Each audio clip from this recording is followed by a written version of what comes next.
From the world of politics to the world of business, this is Balance of Power.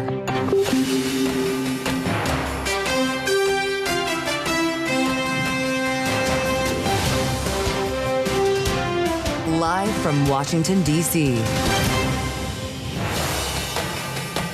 It's a critical test on the way to Mars. Welcome to the Tuesday edition of Balance of Power. As Elon Musk prepares to address workers on the mission at SpaceX and prepares for a test launch a bit later today, critical to his plans to reach Mars in the next year. I'm Mathieu alongside Kailey, Leinz in Washington. Lofty goals here, Kailey. It's all happening as well as stocks rally as President Trump pulls back on another tariff threat. And it's already Tuesday. It kind of feels like a Monday around here. Yeah, it kind of does, although we're repeating a pattern when it comes to President Trump, and tariffs threaten them, pull them back. Yes, in this indeed. case, just 48 hours later, after President Trump spoke with the EU Commission President Ursula von der Leyen, Europe now has until July 9th, not June 1st, to avoid a 50% tariff and negotiate. The problem is, of course, that those negotiations still could be quite difficult, even if they bought themselves a little extra time to do so. Got a couple countries to deal with there in that block. The president, though, indicating that dates are already on the calendar for negotiations, Kailey. And you know, we've been through this, to your point, more than once. That's all Wall Street needs to hear to rally.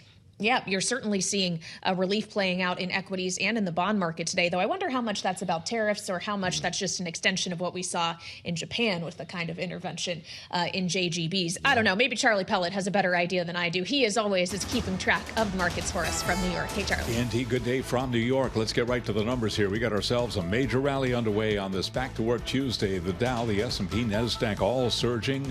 Stocks are jumping on consumer confidence and also those trade talks. Right now, the S&P is up 108. We're very close to session highs, a gain of 1.9%. The Dow up 650 now, up by about 1.6%. NASDAQ, the composite index, up 431. For NASDAQ, a gain of 2.3%. Our Mag 7 index up 3%. Every member of that index is advancing. The 10-year, 4.43%. The 2-year, 3.97%.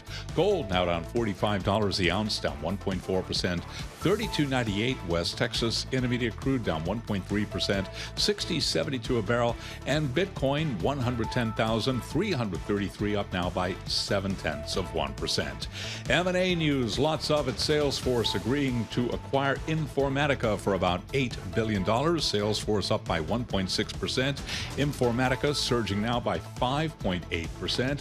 And U.S. Steel shares are higher after CNBC reported that the U.S. Steel Nippon deal is, quote, close to probably happening very soon.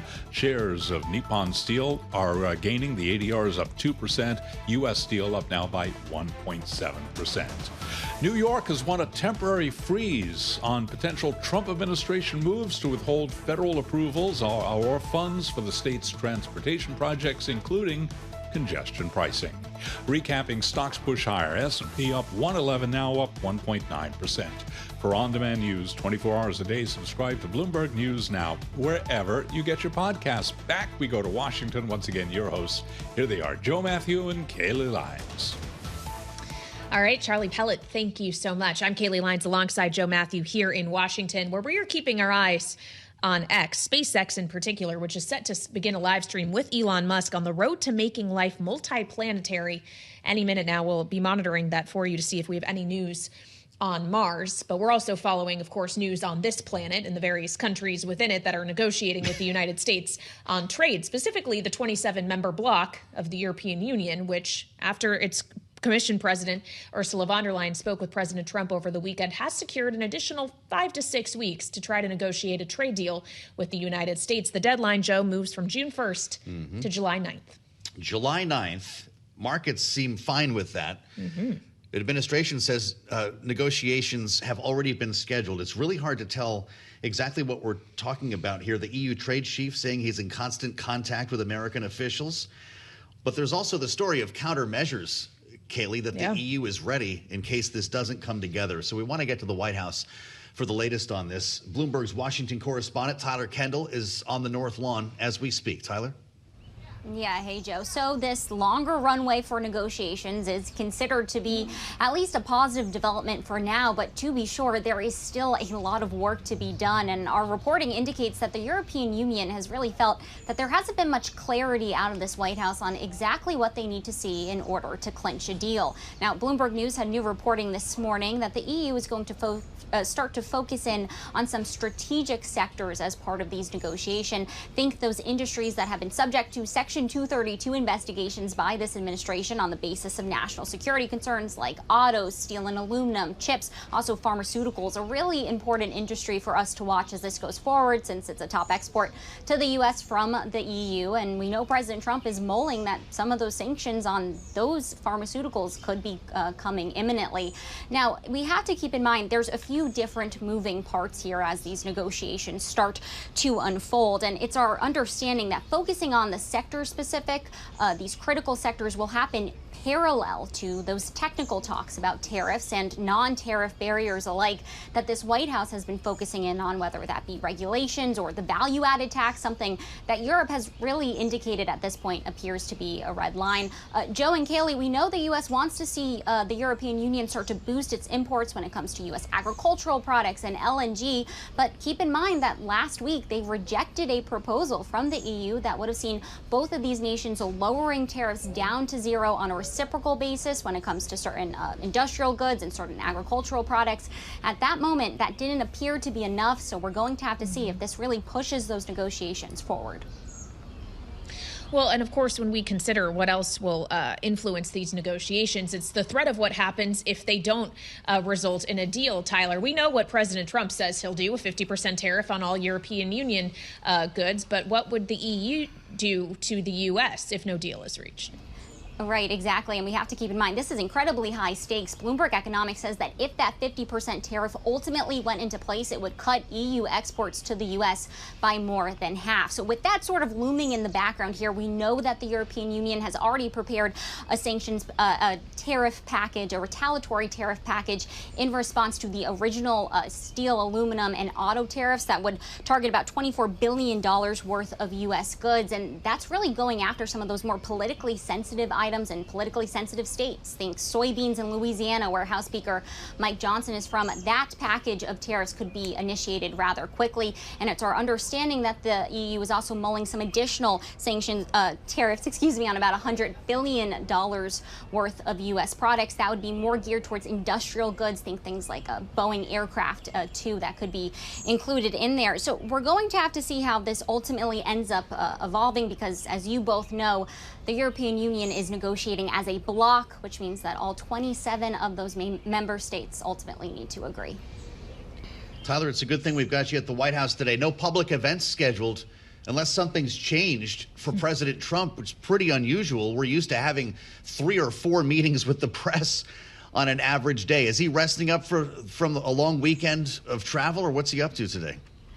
Well, at this point, as you said, no public events as of now, but that doesn't mean that we haven't heard from the president, of course, taking to Truth Social on a few different issues, including these tariffs when it comes to the European Union, but also seeming to ramp up the pressure on Russia, of course, something else that we are following closely this week, as it marks really 1 week since he had that phone call with Vladimir Putin. And we haven't really seen any real movement when it comes to getting closer to getting the Kremlin to the negotiating table. As you well know, our reporting had indicated that going into that talk last week, the Kremlin felt like it had the upper hand, that it feels like its forces can ultimately break through Ukraine's defenses by the end of the year. It's, we should note, Western military assessments don't necessarily align with that, but it does give us some more insight into how this White House is trying to counter and bring Vladimir Putin to the table, as we saw one of the largest drone strikes against Ukraine over the weekend.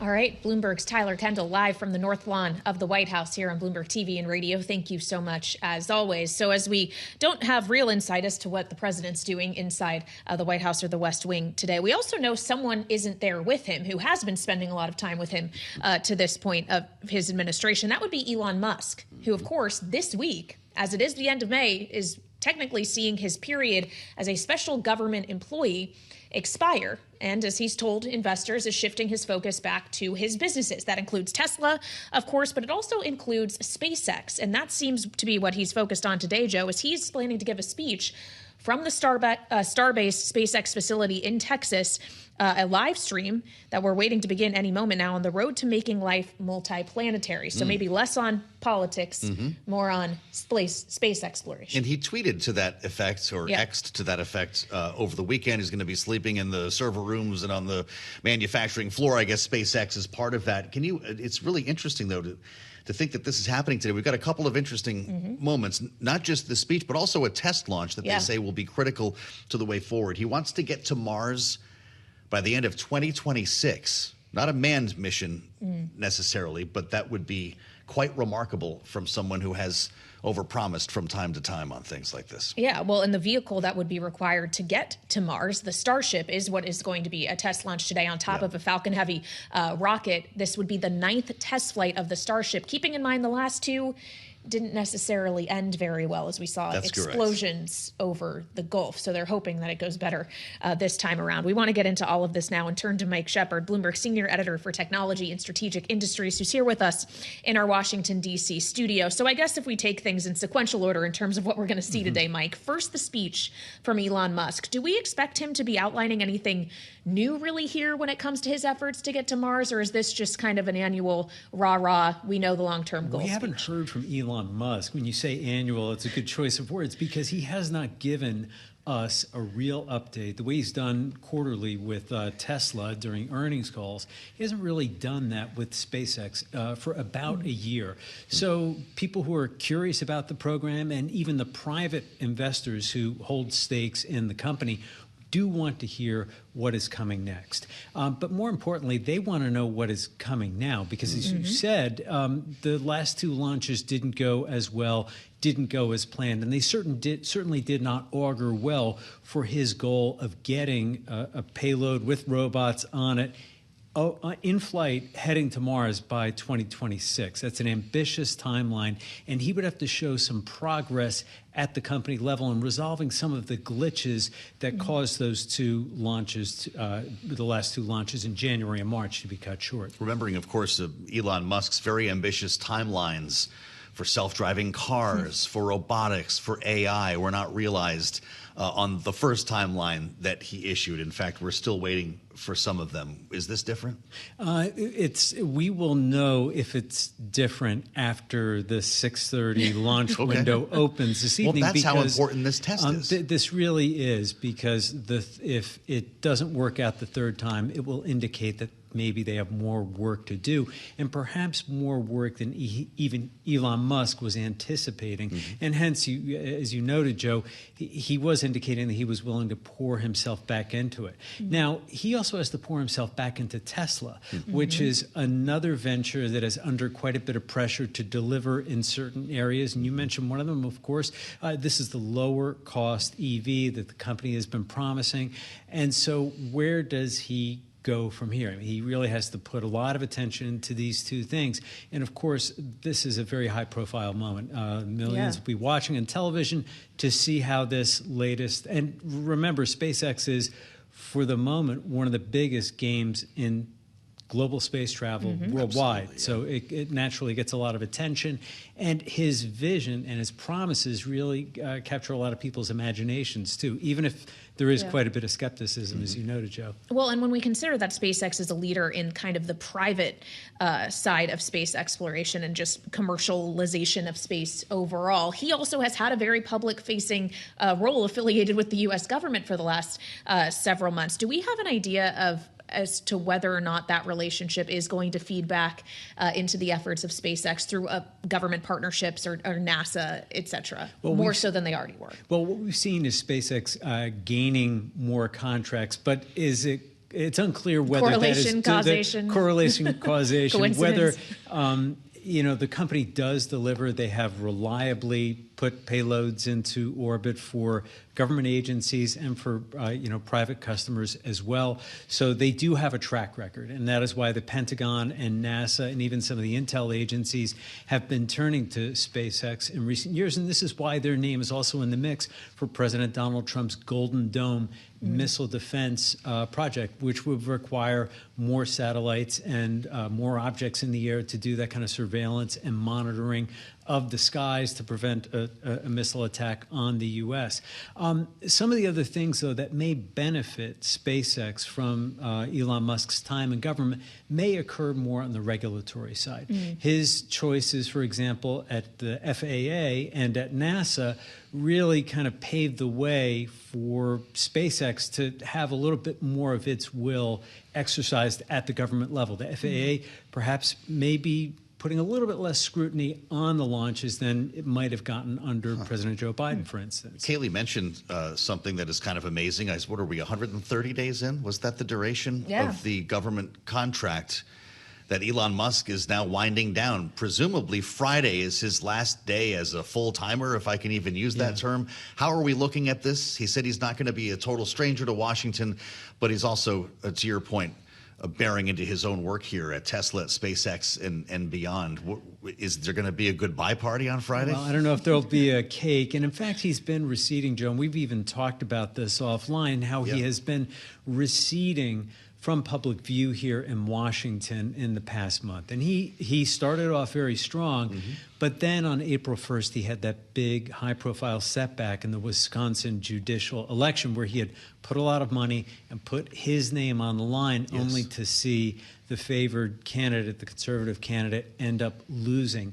And that put a little bit of egg on his face and also the Republican parties. That election was viewed as a referendum not just on Donald Trump, but also on Elon Musk himself.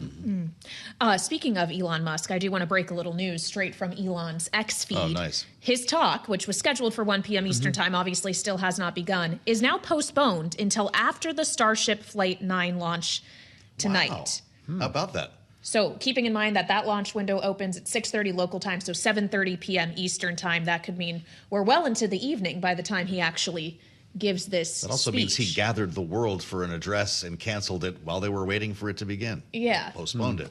By 8 Interesting. hours. Maybe he didn't have great news to share. I wonder what happened here. Yeah, well, considering the conversation we were just having, Mike, about how important this launch is after two that obviously had failures that ended their efforts early in the launch. Is this just he wants to see how this goes before he paints a picture for the future, characterizes, okay, clearly we have more work to do, or look what we've done. We can meet these goals. Well, Kailey, most of us look before we leave. And in this case, he may be wanting to see what the results are before he promises them and talks about them. And remember that, with many of these rocket launches, not only by SpaceX, but by other space ventures over the years, how many times do they get scrubbed because of some malfunction, some small glitch, some little thing that happens that makes them say, oh, no, let's wait. We'll wait a day. We'll wait a week. And Elon Musk may be waiting to make sure that everything is locked in that they really are ready to go and that he'll have something positive to talk about. We're all going to be obsessing over the chopsticks, catching the bottom half of this thing later on. Mike, I know you're not an astronaut or a space analyst, but you're getting pretty close here. What qualifies as a success to see the upper stages actually get into orbit? Something along these lines. It would be something along those lines. They need to demonstrate that this will be able to reach the altitude at which they can deploy 8 test Starlink satellites. And this is what they had hoped to do in one of the past tests. Yes, okay. They will be aiming to do that this time around. That'll be a key benchmark, of course. And this is for a company that SpaceX valued at $350 billion, as much as Home Depot. Amazing. Mike, thank you so much. It's on to test number 9 with the help of Mike Shepard with us here in Washington alongside Kailey Leinz. I'm Joe Mathieu. We'll have ears on whatever Elon Musk says later on today. Stay with us with much more on the fastest show in politics on Bloomberg. All right, Charlie Pellet with a look at the markets. Thank you so much. I'm Kailey Leinz alongside Joe Mathieu in Washington, where the decisions of President Trump is very much influencing financial markets. The relief rally underway today after he decided, after a phone call with the EU Commission President Ursula von der Leyen, to re-extend the deadline for reaching a trade deal with the European Union to July 9th to avoid a 50% tariff going into place. So we're seeing some de-escalation on the trade front. We're seeing even more escalation when it comes to a different fight this Trump White House is engaged in, and that, of course, is the fight with Harvard University. Having already frozen the funding, or a large amount of government funding to the university, having attempted to block Harvard's ability to enroll international students. Of course, that has been stayed for now. There's a hearing in that case scheduled for later this week. Now the administration is moving to cancel all remaining federal contracts with Harvard, Joe, that's worth an estimated $100 million. So another shot fired in this battle. Yeah, this is a big one. We talk about federal funding being cut, but we also remind ourselves how much business Harvard actually does with the federal government as a contractor. You're right, $100 million, according to a person with knowledge of the matter. And we can go even further while we're at it here. The president also threatening to divert billions of dollars in the grant money, not just killing it, but sending it to trade schools, he says, all across our land. What a great investment, he wrote, that would be for the USA, and so badly needed. Janet Lorin is with us right now, who covers education, higher education, finance for Bloomberg at World Headquarters in New York. Janet, we've been talking about this. It's great to have you back with the latest salvo, and I'm curious, which is more meaningful? We could use some perspective here because the president is firing a lot of salvos at Harvard. Is it more meaningful to lose these federal contracts than it is the federal grant money, or the other way around? Well, I think the federal grant money is the lion's share of the $2.6 billion that have been frozen from the federal government. Yes, you do forget that we're talking about private universities, but the federal government has a lot of influence on a lot of purse strings. So grants and contracts, but also revenue that comes into universities like Harvard from international students. You just talked about a halt in student visa interviews. If you look at the number of international students at Harvard, it's about 27% of the entire school. And if you look at other people who are coming to do research or fellows that are not getting degrees, it's about 10,000, and that also includes their families coming on visas. So it's quite a sizable hit after hit after hit, and what's next?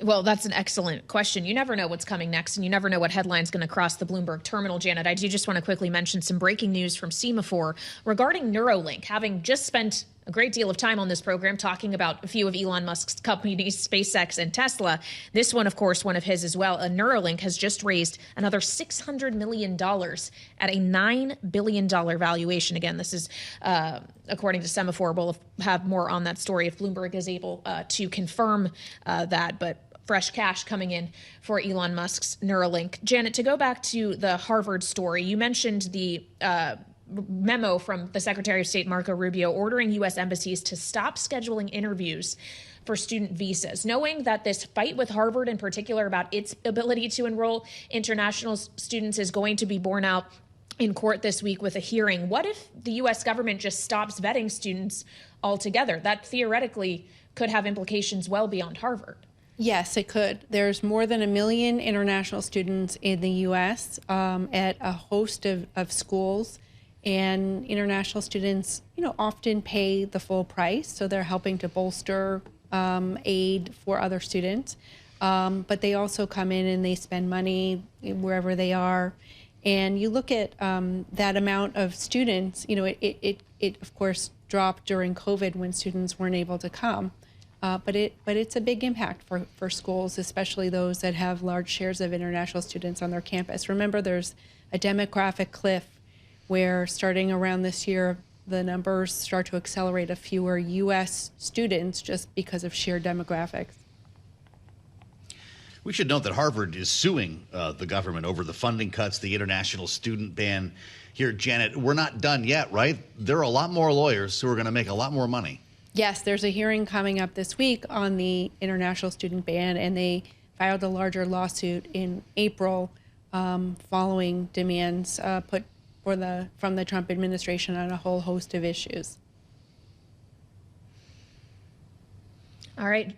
Janet, Loren, thank you so much for joining us with the latest on Harvard. And Joe, I would also note today, as we consider where this expands beyond Harvard, that Leo Terrell, who leads the Justice Department's anti-Semitism task force, also said on another network in an interview today that the administration is going to expand its probe beyond the Ivy League institutions to other schools, including the University of California system. So these tendrils could spread much farther. Well, it's important. We actually haven't talked about that. That is the motivation here, according to the administration. It is to crack down on anti-Semitism, which is something that the Harvard folks push back on vehemently here. And it's something that is reverberating through this whole space. Whether this has tentacles that will reach other universities remains to be seen, though. Kailey, we'll spend a lot of time looking at that hearing later on this week. Yeah, we absolutely will. And we'll spend some more time talking about what it could portend in terms of this fight between elite institutions in the Trump administration with Rick Davis, Bloomberg politics contributor, Stonecourt Capital partner, and Republican strategist. Rick, I feel like we've talked about this at length with you on so many days already, is it just doesn't seem that this fight is going anywhere. If anything, it only seems like it's getting worse. Is this even about Harvard at this point, or is this like in the case of the Albrego Garcia case, for example, when actually it's about a much wider issue about the administration's efforts on immigration or the administration's efforts on anti-Semitism, and someone just has to end up being the ultimate punching bag? Yeah, look, I mean, I think the administration is particularly good at using fear, intimidation, scare tactics to influence public opinion. And so the Abrego Garcia case is exactly the thing we're talking about here. It's a symbol. It's got really nothing to do with his status as a Salvadoran in the United States. And yet they've used this very effectively of saying, this is our battle against crime. This is our battle against, gangs. This is our battle against illegal immigration. And it becomes a symbol. Well, Harvard's become the sort of anti-woke symbol, right? I mean, Donald Trump started his campaign losing in the early stages of the primary against Ron DeSantis because Ron DeSantis had plugged into this wokeism. And Donald Trump is now implementing an anti-woke campaign in the form of his attacks on higher education in a way that nobody could have ever accounted for at the time of the campaign. And so he's throwing every asset of the federal government. He didn't understand this in his first term, but now he's surrounded by people who have made a deep study of it. Every asset of the administration against Harvard, because Harvard is the symbol of anti-Semitism. At least he wants to make it that way, of liberalism. He's going to really drive that wedge, of all this wokeness that has, permeated college campuses around the country. So he's really using these as symbols to be able to position his administration and at the same time create the kind of I would say, destructive counterforce for his own movement, the MAGA movement. Harvard's also a symbol of old money, Rick, and you don't need me to tell you, with a $53 billion endowment. The president is suspending more than $2.5 billion in federal research money, which was a big story. That was the first salvo against Harvard here. When you consider the public perception of what's going on, if you have a $53 billion endowment, the Treasury Secretary is calling you a glorified hedge fund. Why not take $2.5 billion to fulfill the federal research money that's gone missing? Well, I think that the question is how much of that is going to come under attack. If they lose their 501c3 status, that could result in almost $850 million a year in tax exposure. So all of a sudden, a $2 billion loss of grants over a 10-year period is nothing compared to an annual bill for Harvard if they're treated like a corporation at $850 million. So again, it's another tool that the administration uses. And of course, this can extend far beyond Harvard. Environmental groups all anticipated that Donald Trump would try to pull their C3 status, around Earth Day and result in them having to pay taxes on the income that they raise as part of their mission. So it's not just universities. It can be any advocacy group that serves the public good. And Donald Trump will become the arbiter of what is public good. Well, when we consider that public good, Rick, what good does it do the public good if we have more difficulty attracting talented international students, or if the process for them to actually secure visas to attend U.S. universities and perhaps stay and work here is slowed down or paused entirely while they figure out new vetting. This is the key, Kailey. Every single invention that is rooted in the building of an iPhone, for instance, had its germination in universities. And a lot of those universities have had a lot of their technological advancements due to foreign students who are the creme de la creme of their intellectual societies, come to the United States, to Ivy League schools, to state schools, to private universities, and they add enormous value. And since World War II, technology at universities have been responsible for virtually every major technological advancement and put us first in the world for technology. And that has driven our success across the board with our military, with our businesses, with our society. And so as much as we like to beat up on technology, it is the reason we are where we are, which is the most advanced, wealthiest and most secure country in the world. And so the minute you start dismantling that, withholding grants, going after students, these are institutions that have led to the legitimacy of the country and our wealth and prosperity and safety since World War II. And so I think everybody's going to really wonder, what are we really trying to do here? That's Rick Davis, partner at Stonecourt Capital, Bloomberg politics contributor, only here on Bloomberg. I'm Kailey Leinz alongside Joe Mathieu here in Washington. Thanks for being with us on this Tuesday edition of Balance of Power on Bloomberg TV and radio, on a day where we don't actually expect to hear from President Trump, at least not on camera. He's not planning to speak with reporters. There's no events on his public schedule, but we are still hearing from him on Truth Social as usual.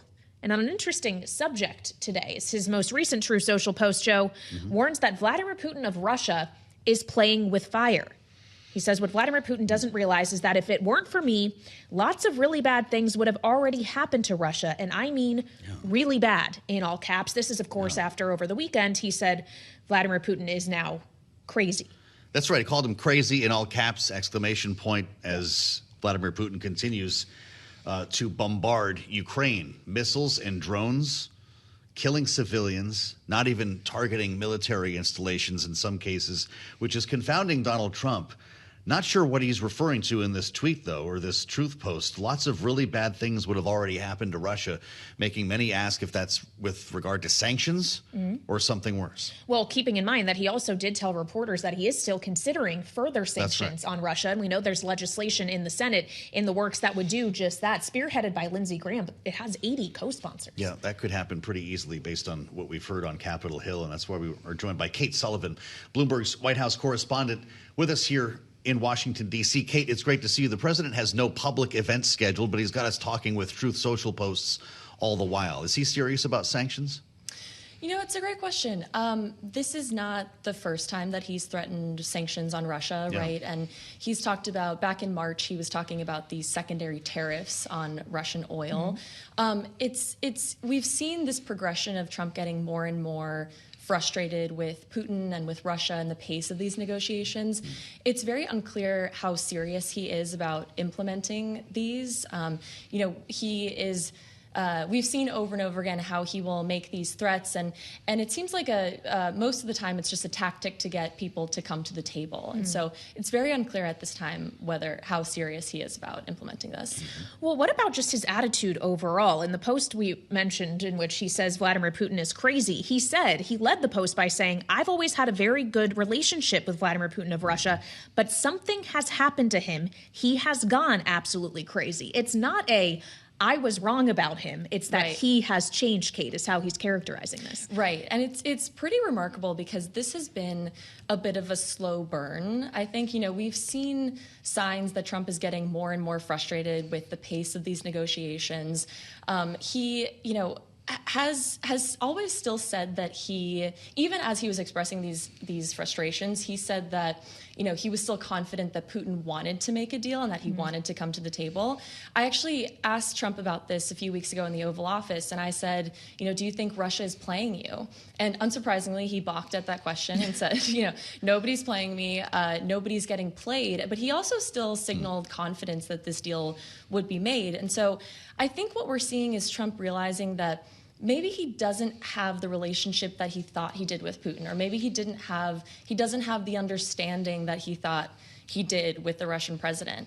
And I think it's really frustrating to him because ultimately it's making Trump look ineffective, and it's really cutting at the heart of this brand that Trump has been trying to project for decades, right? That he's this master negotiator and deal maker. This was part of his stump speech. He said every day on the campaign trail, I heard him say it at every rally, that he could end this war in 24 hours. And then at one point he was saying, I could end it before I even take office. And so this is really just undermining a lot of what he's been putting out there in terms of the image he wants to project as a president. I'm sure it's quite an experience to be a journalist and ask Donald Trump if he's being played. What was his response? Who are you with? Yeah, I've gotten that one before. And I would say, I phrased it that way. He had said something like, I know when I'm getting played. And so I followed up by saying, well, do you think that you are getting played?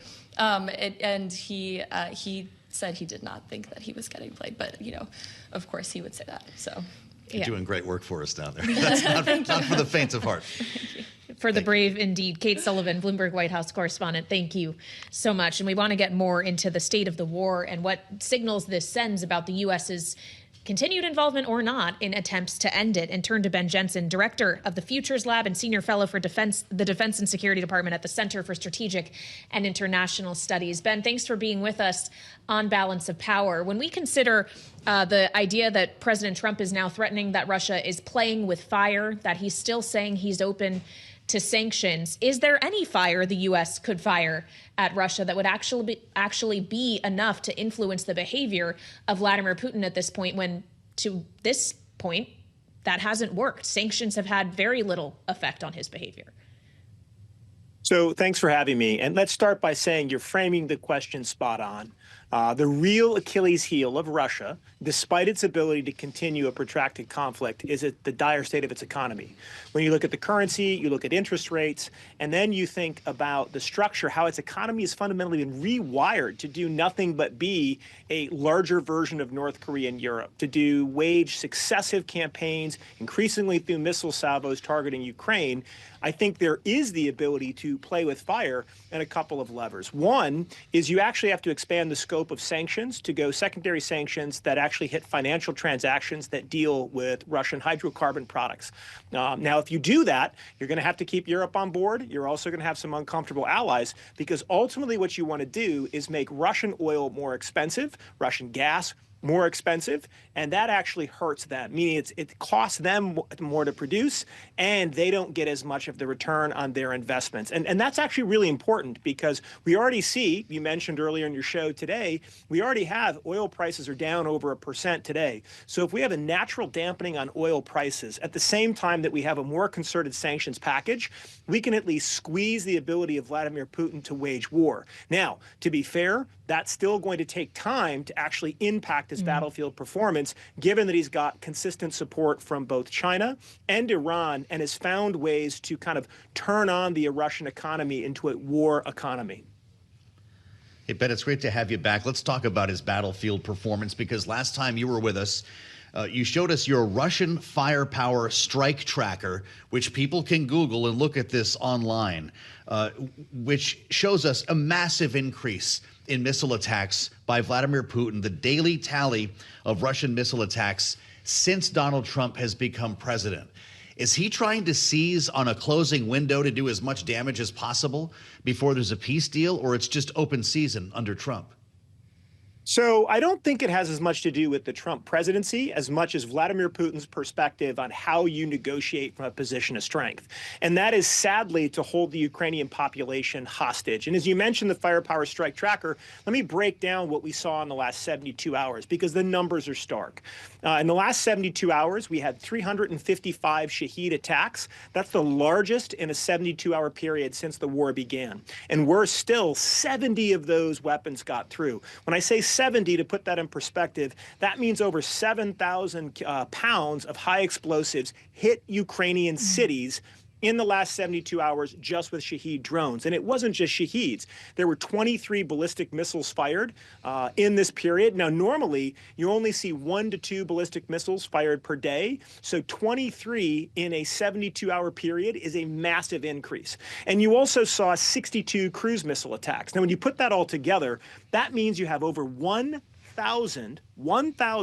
one-way attack drones, ballistic missiles, and cruise missiles that were largely targeting Ukrainian critical infrastructure, civilian populations, and political centers of gravity, almost as if it was a slight to our president and anyone who thinks that Putin isn't in this war for the long haul and going to try to settle this on the battlefield, or at least seeing if he can break the will of the Ukrainian people during this kind of pseudo-negotiation period we're in. So, Ben, are you saying that this is more about the psychological impact of these strikes than actual territorial advances Russia is trying to make? That's a great question. And yes, I do think that. In fact, as part of that firepower strike tracker, we've done 2 recent studies. One study called Drone Saturation, which really looks at the profile of the Shahed attacks. But to your question, the more important one is called Operational Fires in an Age of Punishment. And what we statistically prove in that is that Russia has decoupled its strategic attack forces, its ballistic missiles, its cruise missiles, its Shahed drones, from its operational level battlefield objectives. Meaning in modern war, when you have precision strike, we would expect to see a tighter coupling of these deep fires with operational ground maneuvers. And we statistically can show in that report that nothing could be further from the truth. It appears to be that like Shahed, so those attack drones, cruise missiles, and ballistic missiles are literally used as a psychological tool, which is a throwback to theories of air power we haven't seen since before the Second World War, wherein bombing to win meant directly a psychological effect upon the population to then convince leaders to sue for peace. So I think you're onto something. This is more about psychology. It's a coercive campaign. It's a punishment campaign. It has very little modern traditional military utility or logic. It's a throwback to almost a time long gone by.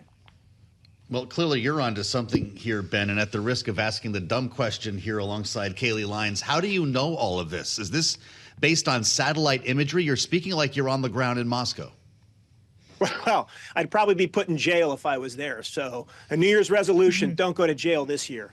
No, most of this comes from math. It's not magic. One of the fascinating things about war in the information age, when everything is counted and tracked, is if you take time to use basic data science, which your listeners and viewers know well. I mean, everyone who has a Bloomberg terminal has been doing this for decades.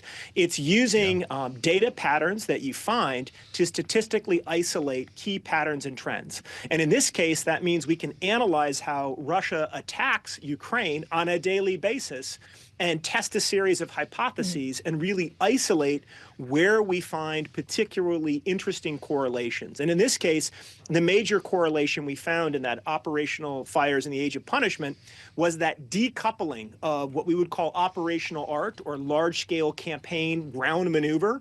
So when combined arms armies target parts of the Ukrainian front from these deep missile attacks. And that runs contrary to what we've seen in the modern history of war and does look a lot more like theorists like Duhay, who wrote theories of air power really before World War II. Ben, you spoke a moment ago about Russia's ability to continue to do this because of the support it's still receiving from China and Iran. Is that indefinite? Can it keep up this pace in perpetuity, or will even the flow of support from those adversaries not be able to keep pace with this kind of strike concentration we're seeing like this? Yeah, you're asking the critical question, because every time economists have believed the Russian economy was about to fail, it holds on for just another day. It's as if suffering is becoming a way of life. So in some sense, Russia has already converted its economy to look more like North Korea than Germany, and I don't think that's going to stop when this war ends. So the real answer to that question becomes the resiliency of that war economy. Now, again, the numbers are telling. If we compare the volume of Shahed, these one-way attack drones, and we know that Russia built its own domestic manufacturing, so it no longer imports them purely from Iran. It basically builds the drone. Sadly, it still smuggles in electronics from around the world to guide these drones. We've seen a 10 times increase. Now think about that for a second. In the space of a year, despite sanctions, despite a high interest rates, despite a low currency, despite every negative economic indicator you could think of, Russia has still managed to increase its production of Shahed drones by 10 times. The Department of Defense, Secretary Hegseth, would, literally probably hug any defense manufacturer who could promise that degree of scalability. We can't do it in the U.S. right now. So there's something going on behind the scenes. We know China is providing Ben, come back and see support. us when we have more time. That's Ben Jensen, CSIS, from Giulio Duhé to Russian firepower. We appreciate the conversation on Bloomberg.